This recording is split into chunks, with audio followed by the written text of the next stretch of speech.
Hello world. Frida Reva Darcy and one for Patricia O'Connor here. Wow, that was such a guilty look. Today, we are going to do several things. One, I want to do a little, well, first of all, I haven't been doing my usual 4 videos a week lately. I slowed down this week. There's several reasons for that. My work behind the camera has slowed down. However, behind the scenes, I have still been busy moving the program forward. So it's no big deal. I've just kind of been doing more behind the scenes stuff. In our last video, I showed y'all some little pine trees that we had received. We had received 9 of the 10 pine trees that we had ordered. We currently are getting ready for our next order. Will likely be these guys. Another order of 10, I think slightly cheaper this time around. That's for 10 trees. We'll see how they do. Whereas the last ones came from Florida, which was a long way off. I didn't really look. I should have. This time they're coming out of Oregon, which is a little shorter hop for us. It should, maybe that'll go a little easier. What I'm doing now is I pulled up the pine trees that I've started working on. Y'all have already seen this one a couple of times. This is a 3-year from seed Japanese black pine. I got it from a friend of mine who I bought several trees from, and it was just a little starter in a cup that was 2 years old. So this would have been the tree that it would either be something or it would be nothing based on. So I brought it home, cut the sacrifice branch off, decided that we were going to shoot for a show hen height tree, put it in this pot, cut the roots back just a smidge to get it in here, planted it in the center. I don't know, I guess that's okay. And then did nothing for a while until I got a little bit of nerve and put a little wire on it. And then I started watching other videos to see how other people do these little trees. And from that, I'm not even sure what our front is, but this is the first time. This is the Japanese black pine, and I'm happy with what I've done here. So I like that side too. I mean, it is bound up tight and wired and cinched up. All kind of 10 different ways to Sunday. And it'll stay that way for a year, and then I'll cut it out. And we will be able to hold all those bends, hopefully. So, and in the meantime, it will dig in some. So that kind of was exciting, and now I don't have a lot to do to that except do a little needle reduction and do decandling next spring and do the typical Japanese black pine stuff. So based on that and kind of just evolving along, I did see the deal with the Etsy and the trees. So I ordered 10 more, and like I've already whined about, 9 showed up. So on the porch, there are 6 that are in like milk containers because I wasn't that ready when they got here. But on the other hand, these guys took a little while to get here. This isn't one of them. This was my $50 challenge tree, and I've added a little bit more bend to it and did that little bend on the end there where it now takes that step down. I'm pretty happy with the way this little tree's coming. So but I didn't start that one. This one was originally wired by Eric, and he got it off to a good start. So based on that, I tried to, and Eric is with Bonsai, and the person I got this tree from has a blog called Bonsai Tonight. So yeah, that's giving everybody their plugs. Now this one I wired a couple of days ago, and the reason it's here is because I need to do it again. I made a mistake or two. If you can see where the wire comes up out of the soil, it was next to the pot when I stabbed that wire down there. As I then put the first bend in it, it just moved away. I thought I had a good wrap around the base or something, but it just moved away from the base altogether and separated from so what I should have done was put tighter wraps and spirals down at the bottom, so that whenever I did that first bend to put some motion in it, the trunk didn't just hop right out of that. And so now I've got some kind of elongated rainbow, and I'm not, I don't totally hate it, because at least we have a little bit of direction going on this guy. But having that in mind, I did a much better job a couple of nights later when I got around to doing it again. And based on that, I'll probably do this over tonight. Danger beware, but yeah, I'll probably, take all our lumps at once, and I'll probably rewire this. So what I will do differently than what I've done now is I'll cut that wire off so that I won't hurt anything trying to remove it, or I will do less damage trying to remove it.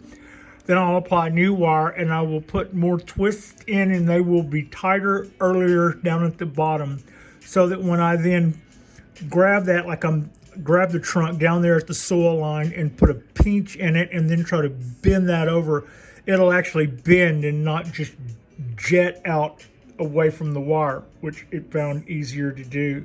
And that's 2 wires. You can see there's 2 little wires there. So I'll redo that. And the reason I have the confidence to do that, it's not really, I would say, that's not really accurate.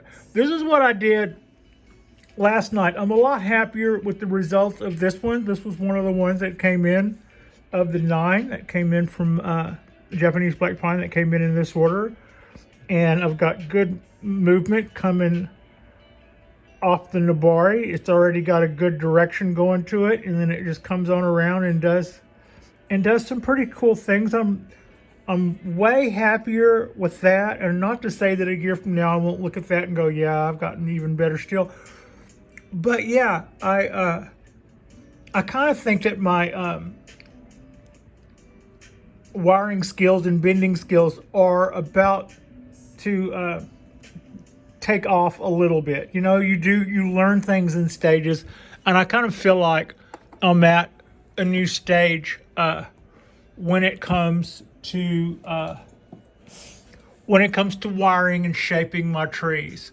So again, I'm pretty happy with the motion that I've got in that. I know it gets a little straight at the top. We're not as concerned about that as we're going to create other options off of that back bud too, but we've already got good motion going in that trunk. It kind of spirals around like a dragon or something. I call that, at this stage of my game, I kind of consider that a success. I kind of consider the one that Eric did and I added some more movement to a success. About the only thing I did to that is that bend that you see right there where it comes up and then bends right back down. Yeah, that was me. And I found that easy to do using my pliers. You see other people when they bend some of these trunks and stuff, they're grabbing it with their hands and pushing it, and then you see other times they'll go in with their pliers and they'll just literally grab a piece of the wire. And whenever I see that, all I can think about is dragging the nose of these pliers against, dragging the nose of these pliers against the trunk and scarring it up or something. But once you actually start doing that, you find that it is so much easier to do hard bends, or the part where you want the tree to turn back on itself or something, and you're trying to do that, with squeezing it, plus all that wire. It's way easier to do. It's way easier to do with pliers. So, also I would say that in the last year or two, I've changed a little bit in bonsai, and that's going to happen if you are just, like less than 3 years into this. Expect your taste to evolve a little. I'm happy that I didn't go off too far in the deep end in some directions that I could find myself less interested in now. I'm pretty happy with the collection that we have now as the way we have it. Frankly, I probably didn't need to buy a Trident Maple. I've just gotten to the point to where I'm less inspired by maples these days, but I'm still inspired by that one. That's a pretty tree, and we've still got our lessons to do. I really love my oaks. In fact, I grabbed these guys to come out here and do a little bit more work to these guys. I've been looking at this and thinking and looking at this and seeing where I've learned a little also. In the time that I've had this oak, I have been at odds with how to get it to make more branches, shorter branches, stuff that's not super, super, super long. And how are we going to get this tree to bifurcate out and stop making pom-poms on the end of very long limbs. I grabbed these. They're a little bit awkward, but I grabbed them for a reason, which you'll see in a second. Since then, what I've learned about trimming the ends and what I've learned about basically feeding the tree was the big difference here. I started getting the results I wanted. Before that, I was afraid to cut off ugly branches because I didn't have a whole lot more to back them up. And I'm like, yeah, you cut that off, then you got nothing, then what? So things like this, there's nothing going on here.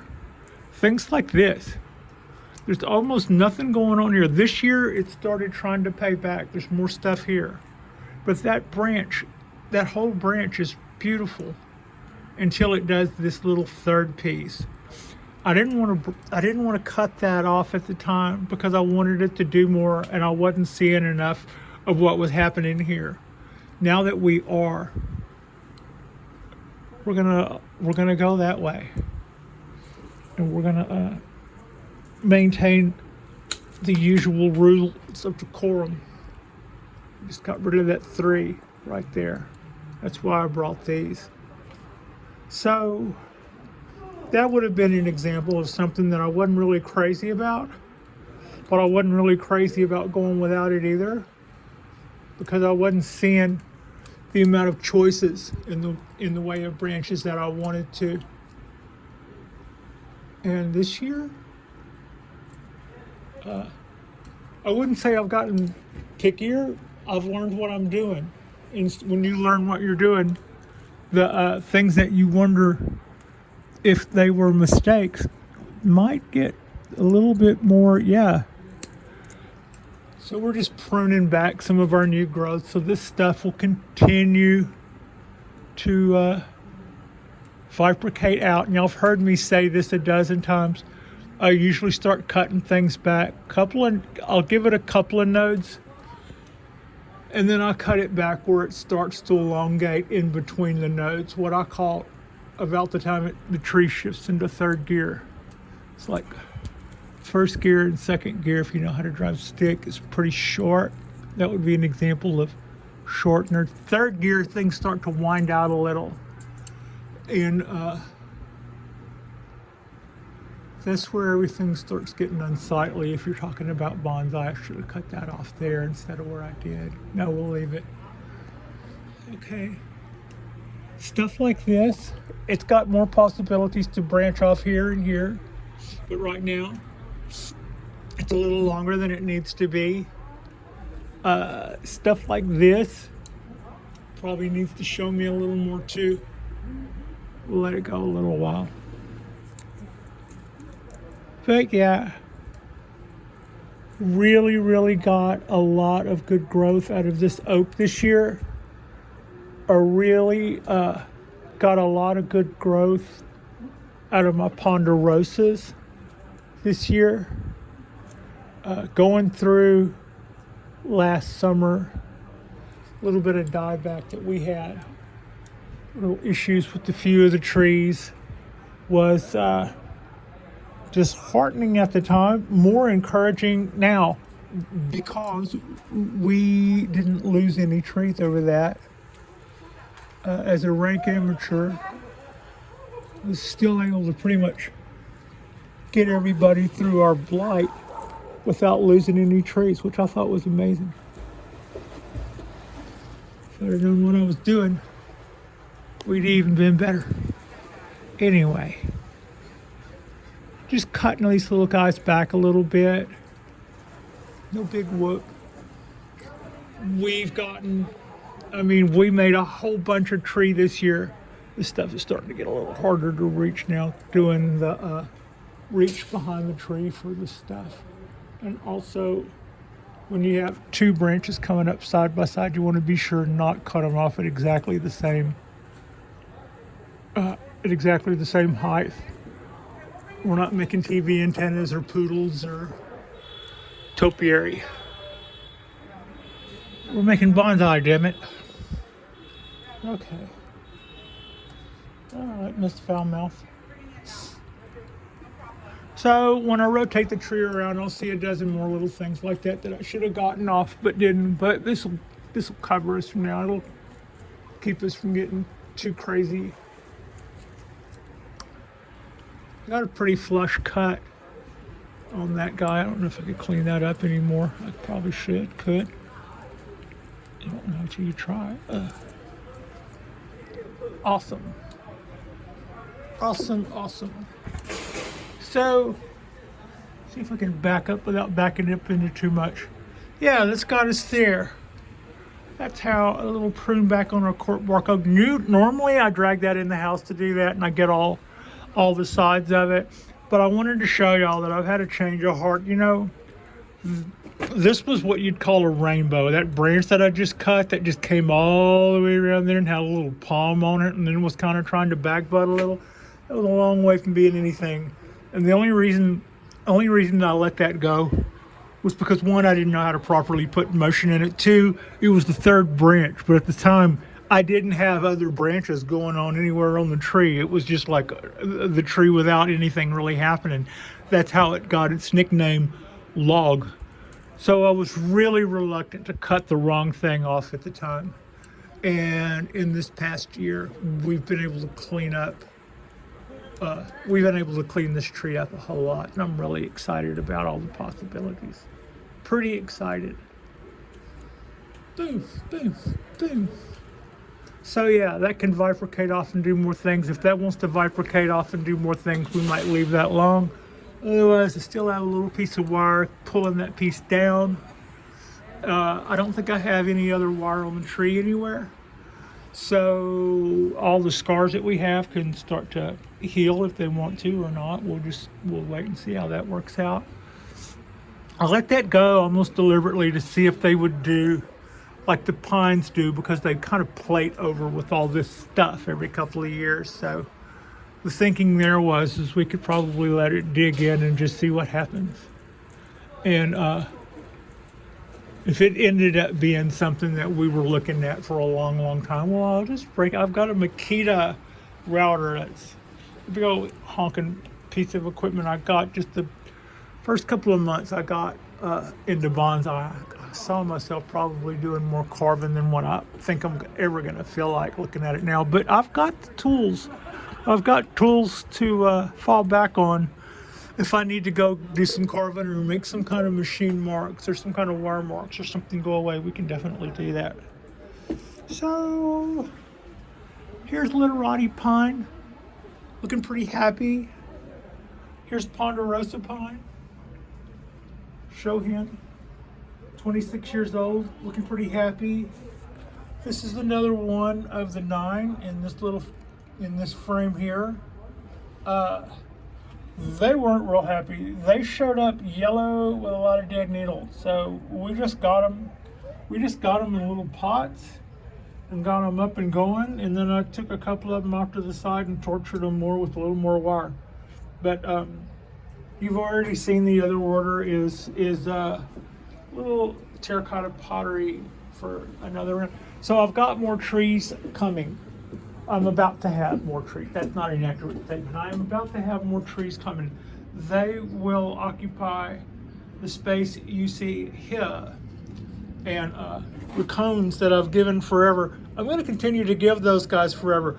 I'm going to torch them. You heard me. I'm going to torch them, like not really set them on fire, but I'm going to run a flame over them like the woods have been set on fire, and see if I can induce those to sprout that way. And then I'm going to put them somewhere else because they don't need to take up what's now prime real estate. Those guys aren't underneath the lights for any reason. It's just that's where they're sitting. So that's going to become more plant space. Here's more trays. Here's more pots. There's more pots. I'm still consuming dairy gold at an enormous quantity. So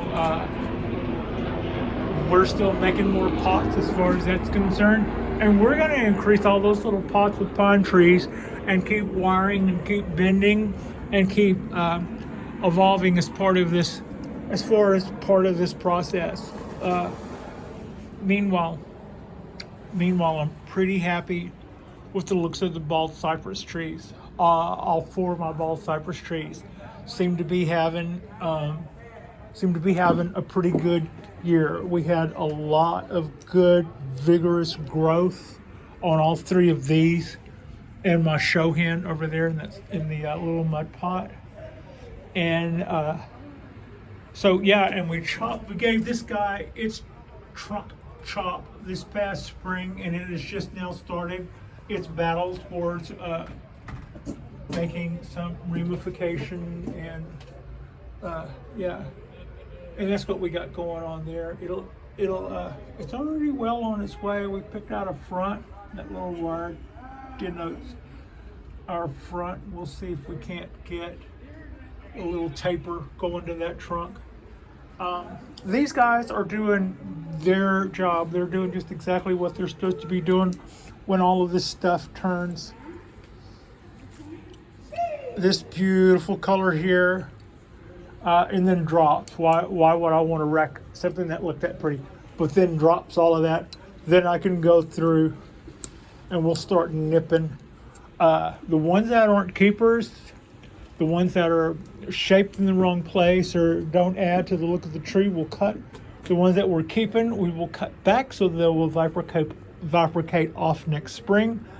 And we will allow everything just to continue to run. I haven't talked about the cypresses lately, so I'll just say this again.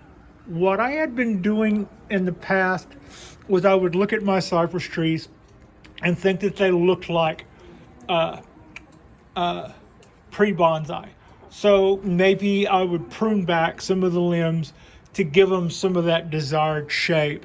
And they would still be pre-bonsai, but at an angle you would look at them and you go, wow, those are really pretty. It's a real turn on to see those guys under the lights looking so badass and big, and with all of that stuff.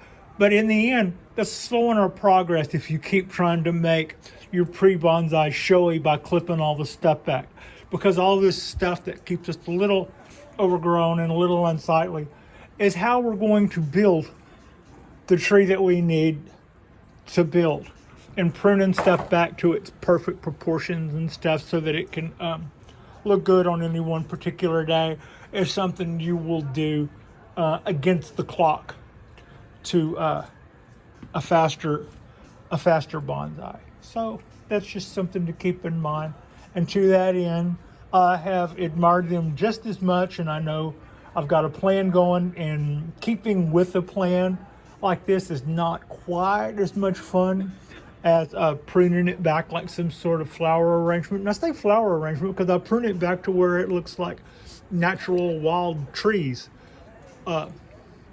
So that's what I was doing, and I really loved that look. But at the same time, that, like I said, that does slow down the energy. That does slow down the production of all the stuff that it's making, that it needs to make this part overwhelm this, and to make this overwhelm that, and to make, so yeah, we do that we do that at the expense of the clock. All the rest of our trees are looking really good and really happy. The I would say the dawn redwood hasn't shown any signs of fall. My oaks are evergreen, so they probably won't get a whole lot of really fall-like looks. This guy, look at this guy. All of those shoots, we probably will have gotten maybe 3 or 4 flushes of growth out of this oak, and I would say double that on the cork bark. So yeah.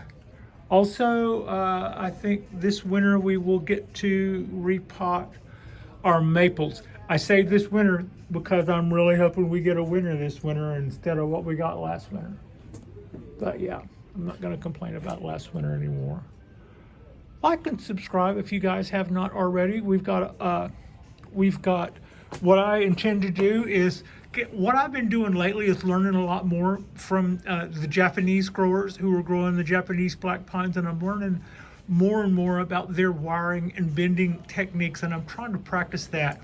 So I've got examples of where I think I'm on the right track, and I've got one example where I'm not. We can all learn together, or you can learn vicariously through my don't let this happen to you moments. But tonight I will probably go to town on the one that I'm not as happy with. And the next time you see me, we will give up what became of that.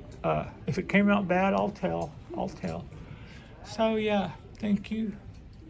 Thank you so much for watching. I appreciate you. And Frida Reba Darcy appreciates you. God, I can't wait to see some really cool orange rusty colors on these trees. They're going to be really pretty this year. Thanks so much for watching.